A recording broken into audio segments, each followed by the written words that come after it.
तमिलनाडु के मुख्यमंत्री विजय ने महिलाओं के लिए एक बड़ा ऐलान किया है। अब तमिलनाडु की महिला सरकारी कर्मचारियों को तीसरे बच्चे के जन्म पर भी 1 साल की मैटरनिटी लीव मिलेगी। पहले 2 बच्चों के लिए पहले से ही 365 दिन यानी कि 1 साल की छुट्टी का प्रावधान था। यह घोषणा राज्य सरकार के human resource minister D Sharad Kumar ने विधानसभा में की। सरकार ने कहा कि वह महिलाओं के कल्याण और सशक्तिकरण को प्राथमिकता देते हैं। अब सवाल ये आता है कि पहले कितनी छुट्टी मिलती थी। तमिलनाडु में मैटरनिटी लीव पहले 90 दिन थी, फिर साल 2011 में छुट्टी बढ़ाकर 6 महीने तक की गई। उसके बाद 2016 में इसे बढ़ाकर 9 महीने किया गया और 2021 में डीएमके सरकार ने महिला कर्मचारियों के लिए इसे बढ़ाकर 365 दिन यानी कि 1 साल के लिए किया। हालांकि 2 या उससे ज्यादा बच्चों वाली महिलाओं के लिए 12 हफ्ते की छुट्टी का नियम बना रहा। अब तीसरे बच्चे के लिए भी छुट्टी 365 दिन कर दी गई है।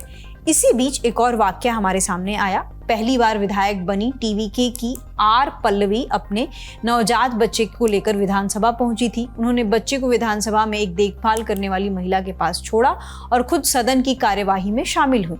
सोशल मीडिया पर कुछ लोगों ने उनकी आलोचना की। इस पर विधायक ने कहा कि नवजात बच्चे को घर पर छोड़ना उनके लिए संभव नहीं था और लोगों को किसी की मजबूरी समझे बिना टिप्पणी नहीं करनी चाहिए। तमिलनाडु सरकार का मैटरनिटी लीव बढ़ाने का फैसला ऐसे समय आया है जब तमिलनाडु में जन्म दर यानी कि बर्थ रेट लगातार कम हो रही है। इंडिया टुडे की रिपोर्ट के मुताबिक राज्य के स्वास्थ्य मंत्री केजी अरुणराज ने कहा, तमिलनाडु की कुल प्रजनन दर यानी कि टोटल फर्टिलिटी रेट 1.4 से भी नीचे पहुंच गई है, जबकि आबादी को स्थिर रखने के लिए यह दर करीब 2.1 होनी चाहिए।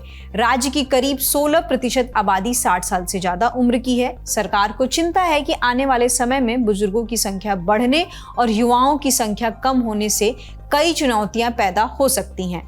मंत्री ने यह भी कहा कि भविष्य में तीसरा बच्चा पैदा करने वाले कपल्स को प्रोत्साहन देने वाली योजनाओं पर विचार किया जा सकता है।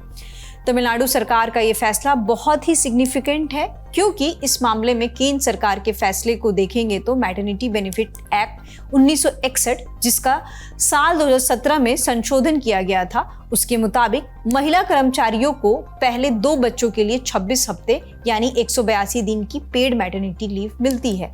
इससे पहले यह छुट्टी 12 हफ्ते यानी केवल 84 दिन ही थी। वहीं अगर महिला के पहले से 2 या उससे ज्यादा बच्चे जीवित हैं तो तीसरे बच्चे के लिए 12 हफ्ते यानी 84 दिन की छुट्टी का प्रावधान है।